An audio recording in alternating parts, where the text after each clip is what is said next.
What's up, peeps? Julian Williams here at the distance. I have a video for you guys this evening. This one is basically it's just a boxing video. I'm going to be speaking about the fighter of Aboriginal descent by the name of Tony Mundine.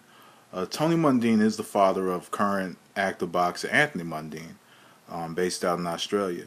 So basically, what started me on researching Tony Mundine was I actually I was on BoxingDepot.net, and I usually about once a week scroll through the DVD sets to see what they have, and I go from there. They have very vast and deep boxing collection, one of the deepest I've seen over the internet.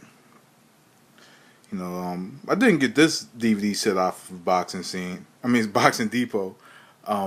I got this one off of Boxing Junkies, assholes. It's a long story with them. This one's the Mark Breland set. This is one of my favorites here. The Mark Breland, one of the greatest amateurs ever.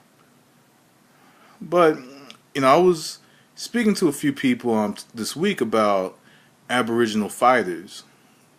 Like I said all the time, I'm a huge fan of all of boxing. If I'm researching a sport, I'm looking at it from every angle so I could have a better understanding of it. On the region, of course, so I could see different things that I'm not able to see in the United States, or if I see things that's different in the UK or from everything else. I like to watch all different forms of boxing. Like I said, so I could have a deep understanding of the sport from a very regional level, I have to say. So that's why you always catch me talking about boxing, from different eras, or different, of course, or from different countries. Because like I said, I like to feed myself with knowledge of the sport. So Tony Mundine, fighter out of Australia, of course, was a middleweight fighter. He fought Benny Briscoe, Bad Benny Briscoe, and he fought Carlos Monzon. Now, I've seen the fight with Carlos Monzon. I have the Carlos Monzon career, so I've had about a year and a half now, 2 years. I've had so I've seen that fight. So he did get knocked out by Monzon, and then he also was knocked out by Benny Briscoe. And then there was another fight that just came on YouTube a few months ago. It was Kahu Mahinga. Knocked him out. But overall, man, I was looking at his fights, and he seemed to be, he's nothing like his son. His son, incorporates his athleticism into his boxing skill. I think that Mundine fought a lot off of what he considered his own boxing instinct. He was tall, lanky, but I noticed that he had, like his son, he had some fundamental flaws within his game. He had some fundamental flaws within his game. A few things that could have been corrected with the right trainer. I mean, like there's a lot. Like, to me, I've been studying the Aboriginal culture. I mean, Dave Sands, Hector Simpson, Tony Mundine, Anthony Mundine. I've been really studying that culture and been really getting into Australian boxing much more recently. And I was looking at Tony Mundine. I was talking to one of my followers, Shannon Rab. I was talking to him, and we were talking about the Aboriginal culture and speaking about boxing for the Aborigines. And I was talking about Tony Mundine. I thought that Tony Mundine could have been one of the greatest ever if he had the right trainer in his corner. If you look at his fights with Tony Mundine, you could tell sometimes he was a second off from landing a huge shot in a lot of his fights. He was a step too slow, in avoiding some of his shots. He did not tuck his chin. He squared up with his opponents. But he had the tools, to be a phenomenal fighter. He had the tools, but he didn't have the training.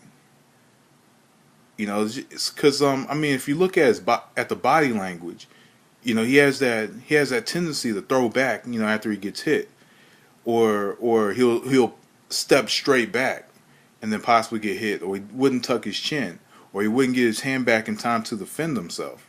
It seemed to me that he was fighting a lot more purely on his instinct as a fighter, more so than as a boxer. But you could tell looking at his fights that he came to fight. He came to fight whoever it was. I mean, I was watching the Briscoe fight, and you could tell that Benny Briscoe was a fighter that always brought it. He always came prepared. I think he had another job as well.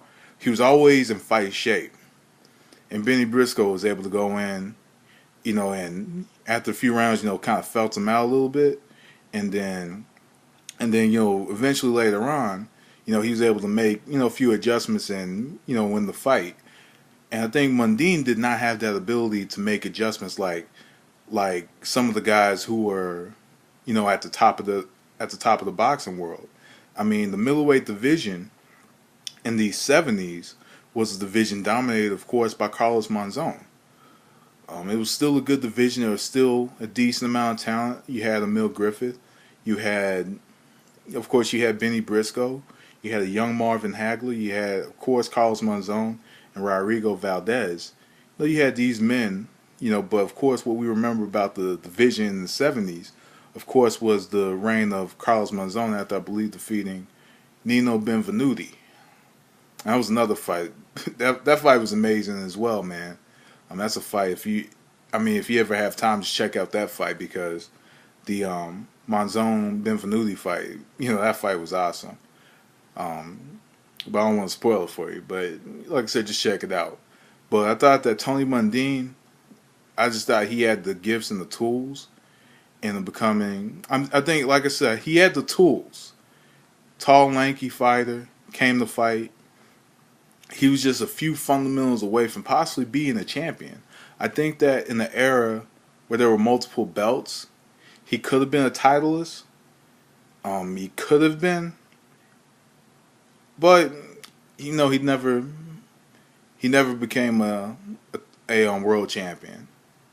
I think, like I said, he was just a great trainer away from being a decent, possibly a decent champion.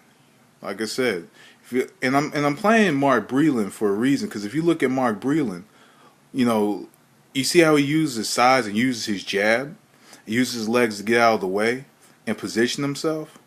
Feint sometimes to set up his shots.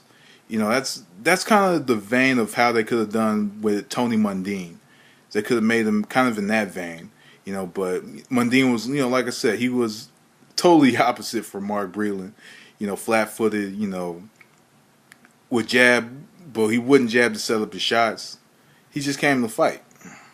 Can't blame the man for that. So anyway, peeps, that's it for this video. I'm about to get into another video. So anyway, that was the distance. Thanks for watching. Peace.